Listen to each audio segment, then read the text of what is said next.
xam ni en tout cas mën naa ko tuddee noonu amoon nañu ko moom nag démb daal di nañu ko en tout cas ñoom ñaar daal di nañ leen déglu kii di Ismaïla Madior Fall bien sûr ancien ministre de la justice ak Cheikh Gueye cette confrontation nag mënul woon ñàkk vu dossier bi. li nga xam ni ñu ngi ko ci doon tudd boobaak léegi ma fàttali itam moom. Ancien ministre Ismaïla Madior dañu ko placé woon sous bracelet électronique ba noppi tegal ko ci assignation à résidence fii ci Dakar mu nekk mbir moo xamante ni ba tey mënuñu am en tout cas loo xamante ni mën nañ ci sukkandiku surtout du côté d'un ancien ministre de la justice comme ki nga xamante ni moo di Ismaïla Madior Fall. waaw xam nga dossier Ismaïla Madior Fall moom bon boo xoolee daanaka ça avait vraiment soulevé beaucoup d'encre et de plumes ci mbir mi parce que c'était assez rocambolesque parce que dëkk boo xam ne nii ministre de la justice bi nga xamante ne moom moo censé nekk ki incarné yoon ci dëkk bi moom lañ accusé de corruption ou de tentative de corruption loolu dafay nekk mbir moo xam ne nii dafay xaw a doy waar mais bon les faits restent têtus comme on dit souvent ki nga xamante ni moo di Cheikh Gueye nekk entrepreneur doon liggéey ak ministère bi gagné woon fa ay marché ci construction lu ci mel ni ay tribunal et cetera moom moo defoon révélation que voilà ginnaaw bi nga xamante ne def nañ benn opération boo xam ne ni moom ak ki nga xamante ne mooy Mohamed Al Bachir xaw ma al Anas ki nga xamante ne moo nekkoon le directeur. Oui, c'est ça. waaw des constructions. Mohamed Bachir. waaw Mohamed Al Bachir.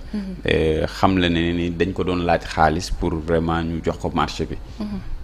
ginnaaw bi nga xamante ne déggoon nañ ci prix mu waroon ko jox 250 millions. mu jotoon ko avance benn xaalis bi xaw a tardé nag parce que moom aussi xaalis bi nuñ ko doon liggéey marché bi. Dation en paiement la ñu waroon def maanaam au lieu que ñu koy jox xaalis dañ koy def échange de produits wala de marchandises c'est-à-dire ñoom dañu amoon benn espace boo xam ne ni suuf la woon bu nekkoon ci diggante lu ñuy wax assiette foncière bu tribunal bu Pikine Guédiawaye daanaka booy xool mooy ci côté VDN 3 bi noonu dem ci wàllu amoo booy dem noonu am na fi benn assiette foncière boo xam ne nii c'est plus de 2 hectares boo xam ne ni ñoom lañ ko consacré woon moom lañ ko waroon jox en dation en paiement léegi nag comme kayit di xawoon na yeex moom aussi il avait refusé de voilà de verser la seconde partie de la somme bi nga xamante ne Ismaïla Madior Fall toujours ci ay waxam moom la ko doon laaj léegi nag moom si la Ismaïla Madior Fall ginnaaw bi mu meree jàpp ne que ne waa ji respecté wul les termes de leur accord daal di décider tout bonnement de rompre le contrat qui les liait. C'est à la suite de cela que voilà il a porté l'affaire devant la justice ki nga xamante ne moom moo nekk le ministre de la justice actuellement di Ousmane Diagne nga xam ne dañ ko fal ci sur le sceau du jubal jubanti sur la reddition des comptes a décidé de porter cette affaire-là devant les tribunaux et que voilà que cette affaire soit tirée au clair. ci loolu la jël ki nga xamante ne moo di Ismaïla Madior Fall d'abord ñu yóbbu ko fii ñuy wax haute cour de justice ndax moom il faut rappeler que ne voilà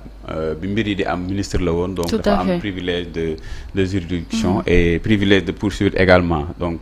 c'est la chambre d'accusation de la haute cour de justice moo ko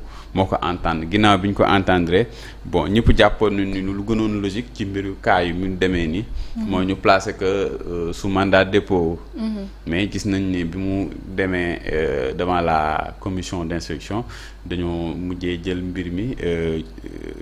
donte inculpé nañ ko mais placé ko sous bracelet électronique alors que ñi nga xamante ne ñoom lañ jàpp ne ci dossier bi moom ñoo nekkoon ses complices ñoom dañ leen placé directement sous mandat de dépôt même si que après élargir nañ leen ba placé leen également sous bracelet électronique peut-être xëy na pour un peu plus d'orthodoxie parce que tey mënoo jël dossier boo xamante ne ki nga xamante ne mooy ndeyu sàcc ji nga ne ko non dañ lay libérer ñi nga xamante ne nag ñoo ko doon jàppale nga ne leen non da nga leen téye moo taxoon bi ñu toogee fii ne woon nañ ne am na ci bëri yoo xam ne ni daanaka boo xoolee bu fekkee yàlla rek moo tax ñuy wax ci wàllu yoon xaw na tey xel parce que Ismaïla Madior Fall quand même bon quoi qu'on puisse dire voilà même si que exerce na beaucoup de services ci Sénégal defal nañu ay services loyaux yoo xam ne ni ci wàllu droit bokk ci ñi nga xamante ne dañ koy symboliser au Sénégal quand même la loi reste la loi. Il y a pas une loi pour les moins nantis wala une loi pour les pauvres wala le caractère impersonnel c'est ce qui détermine la règle de droit te bu ñu demee bay am ay xàmmenle wala ràññenle rek loolu day am li nga xamante ne mooy un déséquilibre et le symbole de la justice c'est une balance donc voilà loolu dañu war di ko éviter xam naa peut-être sax moo tax ñu élargir ñi nga xamante ne ñoo nekkoon ay complices am ci dossier bi ba mujjee leen placé sous bracelet mais nag de façon contraignante moom dafa am lu ñuy wax assignation à résidence parce que xëy na peut-être man considération yi ma amoon fii wax naa ko mais j'ai parlé de façon libre c'est un commentaire que j'ai fait jàpp naa ne su fekkee ne Ismaïla Madior Fall placé wuñ ko sous mandat de dépôt c'est parce que en réalité comme ni ma ko waxee pour service rendu à la République en tant que professeur éminent de droit agrégé de droit public ak aussi li nga xamante ne liggéeyal nañ ko xëy na peut-être ci wàllu justice mu nekk ay acteurs de la justice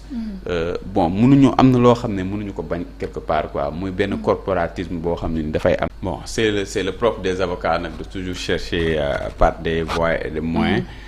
pour chercher un peu plus à élargir leurs clients mais aussi c'est le propre de la justice de respecter quand même les droits et les intérêts de l'action publique te boo xoolee fii action publique bi mën nañ jàpp ne état du Sénégal la moom lañ lésé dans ce dossier là parce que boo xoolee ci construction wu tribunaux yooyu noonu les gens ont constaté qu'il y a eu beaucoup quand même de retard énormément de retard et il y a eu des surfacturations énormes yoo xam ne ni constaté nañ ko ci mbir moomu te loolu yëpp bu ñu waxante dëgg on ne peut que l'amputer à Ismaïla Madior Fall même si il a essayé de jeter comme on dit la pommade kii la nu ñu koy tuddee la pommade kii xaw ma nu ñu koy waxee jéem na fexe ba dugal ci ki nga xamante ne mooy la patate chaude à Aïssata Tall Sall parce que nee na ci am na ci mbir yoo xam ne bi mu koy kii dugal nañ ci sax ki nga xamante ne mooy l'ex ministre de la justice Malick Sall te loolu yëpp yaakaar naa ne lu yoon dina ko leeral mais ce qui est sûr et ce qui reste constant mooy que ne ki nga xamante ne moo di Cheikh Gueye moom nee na Ismaïla Madior Fall moo ko laaj xaalis te Ismaïla Madior Fall la ko jox devant son directeur des constructions loolu donc moom mooy les faits constants maintenant kan moo ci impliqué wu après. Aïssata Tall Sall nanguwul ni tentative de corruption la. voilà près la ko jàppee Ismaïla Madior Fall moom le contraire la wax en tout cas bu ñu sukkandikoo ci seen tête-à-tête bi nga xam ne def nañ ko dem. waaw nee na daf ko offrir gracieusement. daf ko may. man un ministre de la République nga am ak nit programme boo xam ne ni daf la war a construire wala benn marché nga ne daf maa may xaalis gracieusement 50 millions ah man de bon je suis pas juge je suis pas membre de la commission d'instruction mais man bu ma ko waxoon man du ma ko faale dama naan ko dama nga toog. parce que jàpp naa ne loolu waxu yabaate la quoi parce que olof yi dañuy wax bu dofee tamit noppi yi koy dégg war naa wér quoi. parce que Ismaïla Madior Fall il est kii ba nit toog rek xool ko pour ses beaux yeux naan ko non dama lay may 50 millions gracieusement et puis man lan moo tax mu delloo xaalis bi. bu fekkee dañ la may kay olof Njaay nee na ku maye ñàkk. lan moo tax mu ne dañ maa may ba pare ma jël xaalis bi delloo ko. bu fekkee da ngay delloo man maman ba ma mayee mbir. ni ma am su ma bëggul damay lay delloo ni la non du ma ko jël mais nga may ma jël toog ba mu neex ne non delloo naa la lan moo tax ma delloo la. donc c'est des questions à se poser donc man loolu pour man c'est une ligne de défense boo xam ne ni elle n'est pas solide. boo waxee devant la commission d'instruction gëm naa ni du avancer te bu fekkee ne dafa bëgg liberté provisoire wala comme ñoom li ñuy sàkku ñu classer ce dossier là sans suite wala voilà que mu am non-lieu je ne pense pas que lii moo leen ciy génne sincèrement.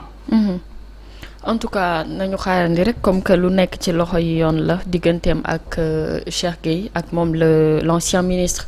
Ismaïla Madior Fall ñu xam fan lay mujjee en tout cas ci fan yu ñu jëm commission d'instruction bi dina taxaw ci le fait que dinañu lever ce placement sous bracelet électronique ak assignation à résidence à Dakar bi nga xamante ni itam ay charge la moom yu ñu teg ci kawam Ismaïla Madior Fall ñu xam